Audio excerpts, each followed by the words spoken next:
Good afternoon, everyone, and thank you for joining us live here today for our CTS live video on Facebook. My name is Rachel Grody, and I am here today to talk with Katie Munson about her most recent blog post on Canva, which I'm very excited about. I'm filling in for Peter today. He's a little under the weather. He might even be watching live, so if you are, we hope you feel better here. But I'm going to be taking over today. I'm an assistant marketing manager here for Concordia Technology Solutions, and I'm very excited that I get to talk with Katie Munson today. Thanks for joining us, Katie. Oh, thanks for having me. You're welcome.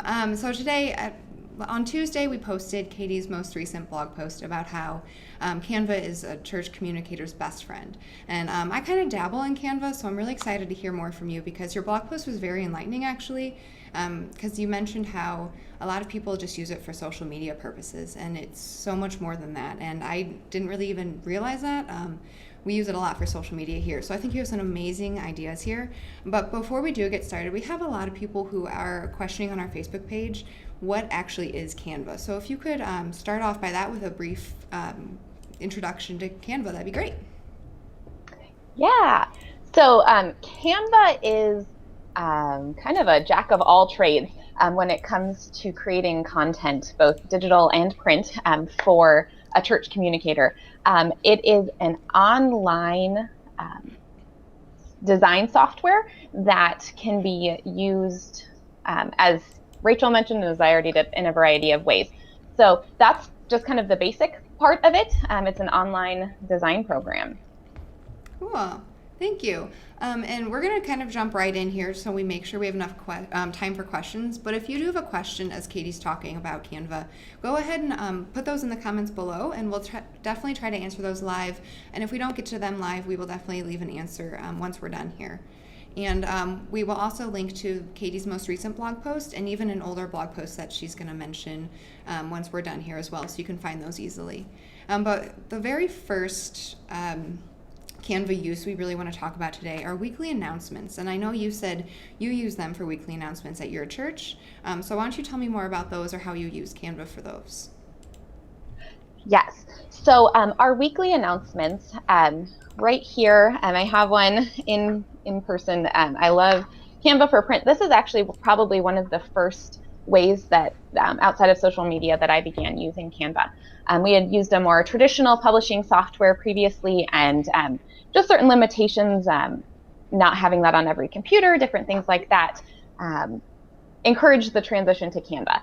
So we just use a basic legal size print format on the, and then so that translates to, the pixels are noted for the template that we have designed in our in the blog post.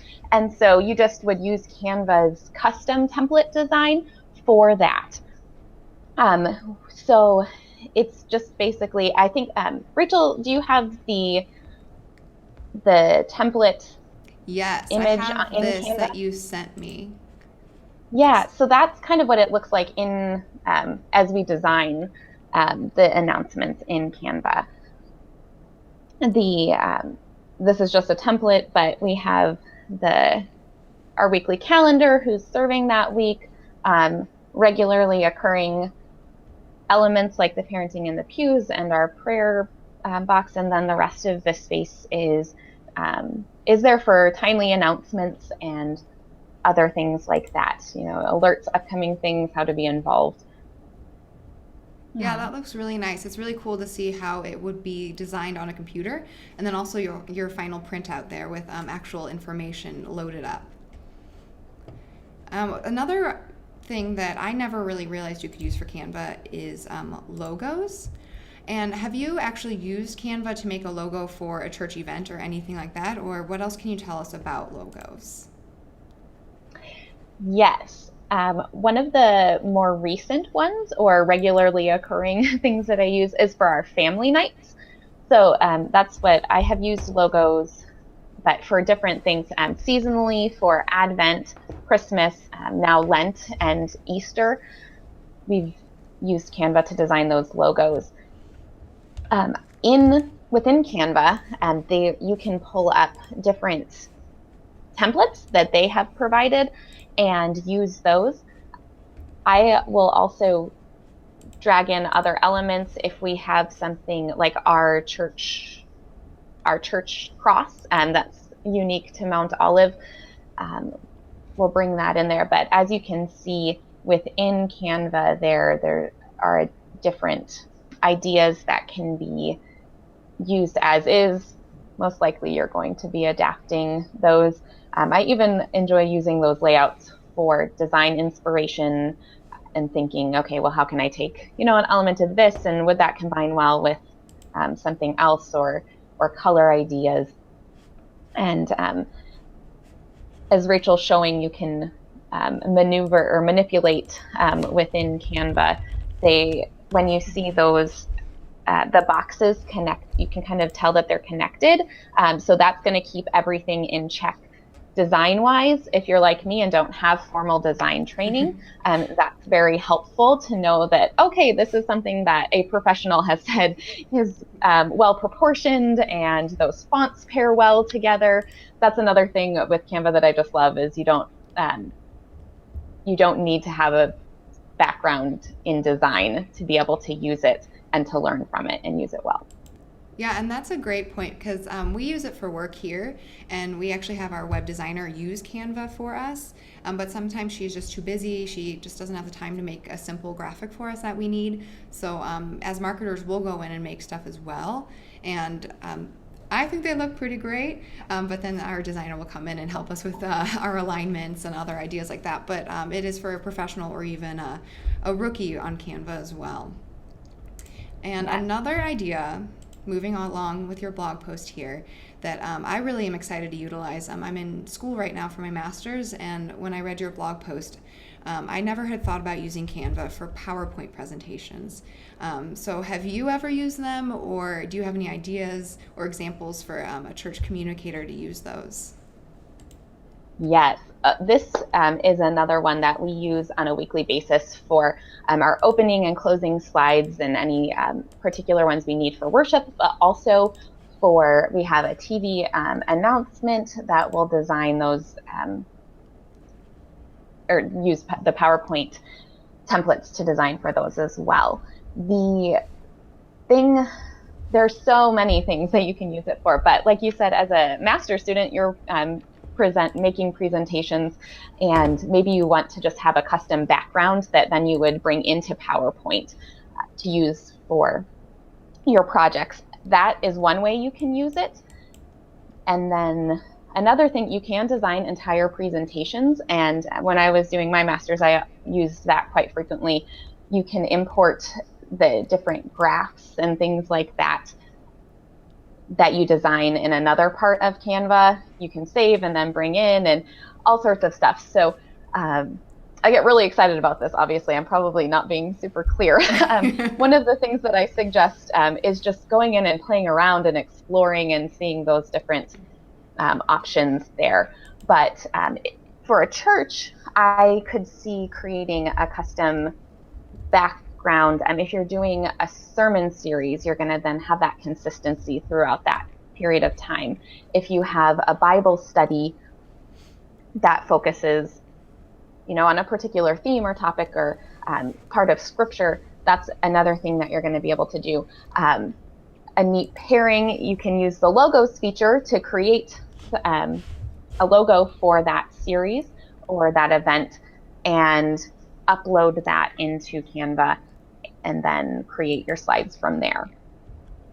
Those are great ideas, and I've kind of noticed more and more churches are using maybe not exactly a projector like a screen, but they may be projecting on the wall. So the marketing side of me, they can use this for their church branding, just to keep things consistent too, to help with visitors, or make PowerPoint slides to show, hey, this is what we do before church, or if you need a nursery. So I think there's a lot of uses for churches for using the PowerPoint presentations besides giving a formal presentation.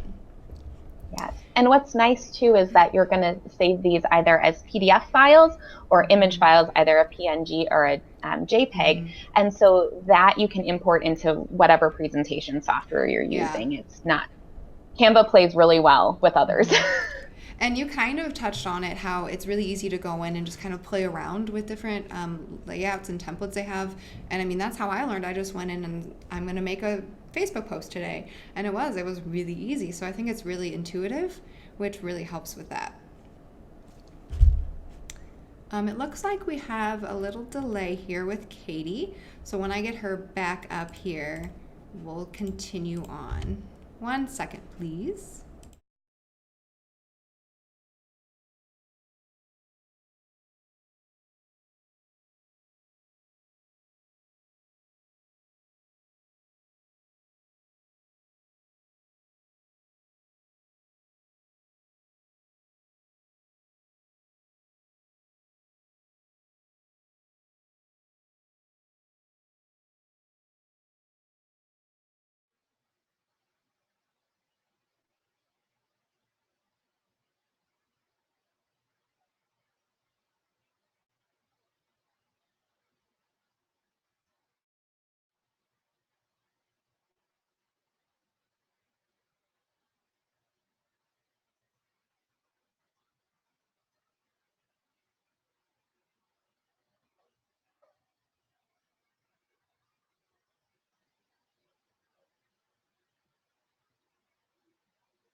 That's why. There we go. Katie, are you able to hear me now? Yes. There yes, we now I go. can. Just a little hiccup there for us, but we're going to get right back into it. And your other example you mentioned in your blog post we're going to touch on today is using Canva for special events or informational materials. And I feel like there's a lot that could go on in this one, so I'm really interested to hear what else you have to say about this one. Yes, summarizing is a little difficult because the field is wide open. There are, I mean, this is where you could get 1,000,001 uses out of Canva. The special events or information, maybe you have it's a third sheet of paper, front and back, informational piece for one of our ministries. And we have those for several different ministry areas.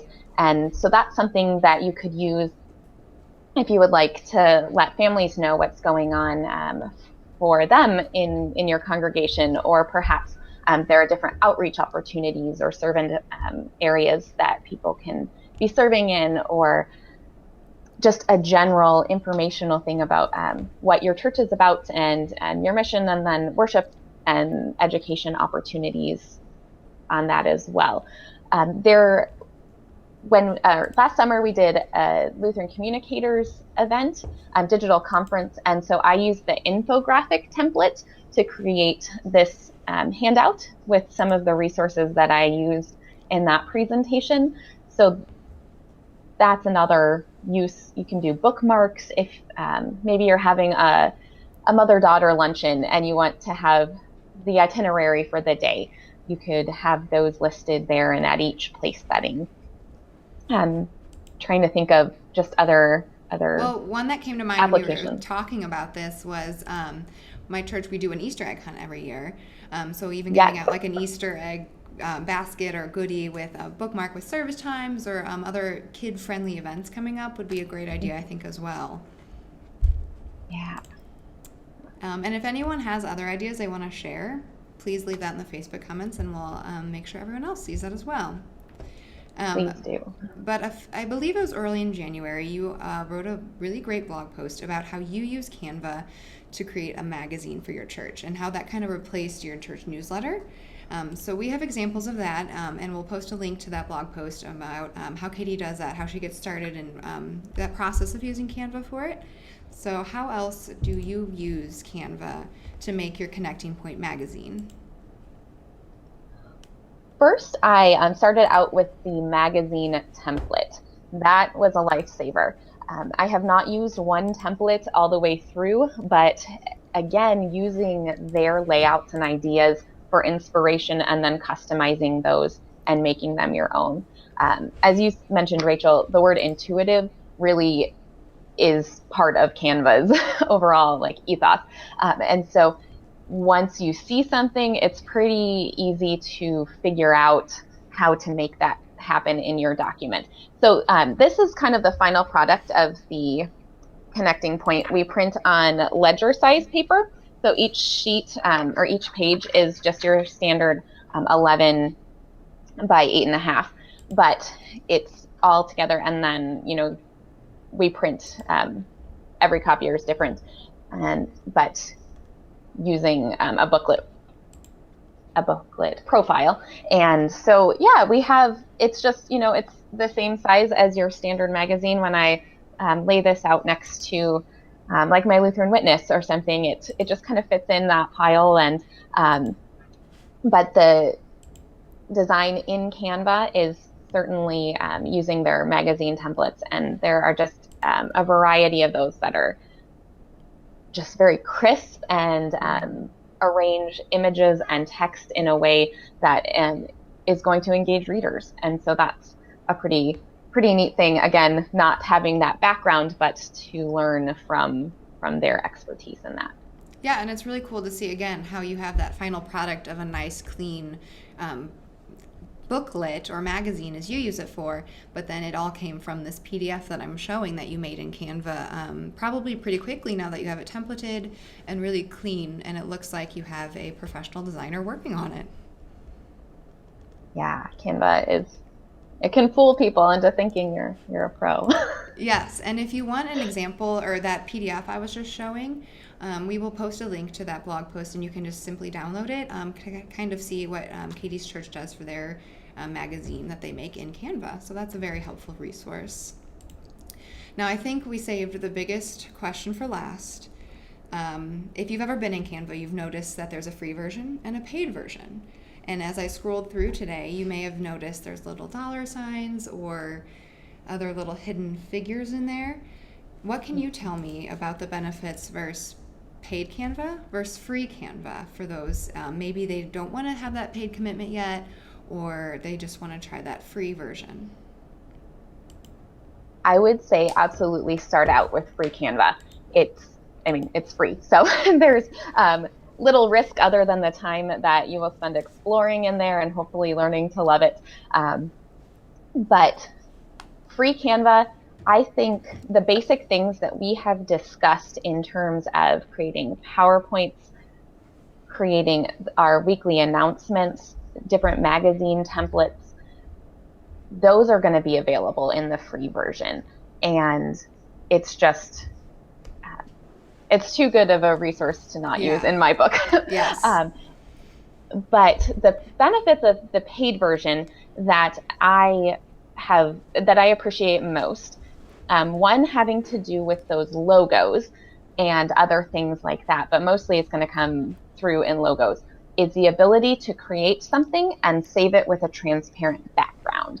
So when you're designing in let's use that PowerPoint example again. So if you would like to have any color other than white in your background for that, and you import your logo, unless you've designed that with the same color in the background or something, there are ways to make it work. But otherwise, if you have a transparent background, it's so much simpler to just import that logo into the whatever document that is, whether it's a PowerPoint slide or something else. So I would highly recommend that, or that's one of my favorite features of the paid version. Also, you are able to use their, I believe it's called Magic Resize. Yes. Do you have an example of that, Rachel? I can definitely pull one up. So this is that template for that Communicator's infographic that Katie talked about. So they have this resize button, which I know our graphic designer here, she loves it because she can make one blog header and then make all the social images really quickly. So I'm going to turn this into an Instagram post. It might look a little funky, but I can hit resize. And now it's already, and I'm going to have to do some manipulating but it's already in there for me and I can quickly make those changes. I was going to mention that was something we started off using the free version, and it was great. I thought it was the best tool in the world. But then our designer was like, I need to easily be able to resize or use all these awesome photos they have or icons that are in the paid version. So we did upgrade, and it's been really nice, but that free version was definitely plenty for us. I think it's definitely a good starting point. Yes. And something to note is that churches may be eligible for the Canva for Work, which is the technical title of the paid version. They offer a waiver of that fee for not-for-profits, which some churches may qualify for. So it's not a guarantee, but there is an application process and a verification process. So you may have the option of having those features for free. That's awesome. I did not know about that, and that is a really cool benefit to look into if a church is very interested in it. So we are actually getting close to wrapping up, so if anyone does have questions, put them in the comments below while we have Katie. We can get to them, but I'll check, and looks like we have no comments yet, or questions that is. So as I said, we will be getting those links out to this really informative blog post by Katie, and then her last post that has that PDF download of the Connecting Point, the magazine that she makes in Canva. So if you do even have a chance, go in and make an account on free Canva. Get in, play around, make some posts. Just see how, like we said, intuitive it is.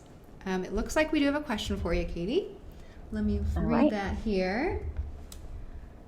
Someone was asking is why when you resave it, when you do the resize, that is saved on your own Canva account, but not on a team. It's not a shared file. I'm not familiar with the sharing of the files, only the team aspect, so I'm not sure. Oh, that I am not sure about either.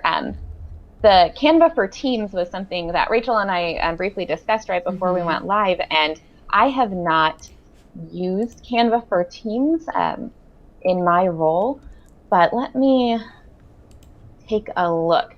I know I've seen that, like if I save something, our VBS team also has a Canva account under our main account, and I can't see their stuff unless I switch accounts. So I believe I'm not sure if that is possible, unfortunately, but maybe we find something, or maybe there's an update in the future.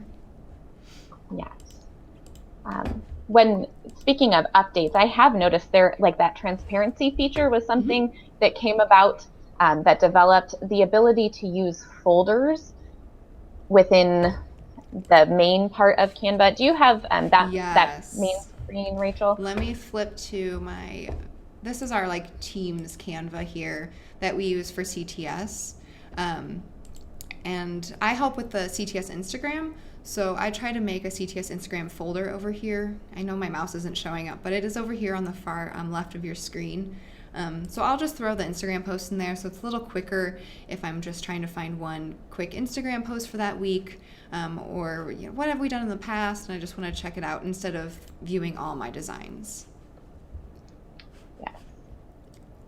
Sorry we couldn't help with that particular question, but that's there are the Canva help feature. I'm trying to remember where in the... I know there's a link in it in your blog post because I did check out, because I didn't realize that they had all these free trainings available. That was something else I learned that's really helpful as well. Yes. So that, Canva as education, if not for its helpfulness. They have all these tutorials and courses. I can show that up here.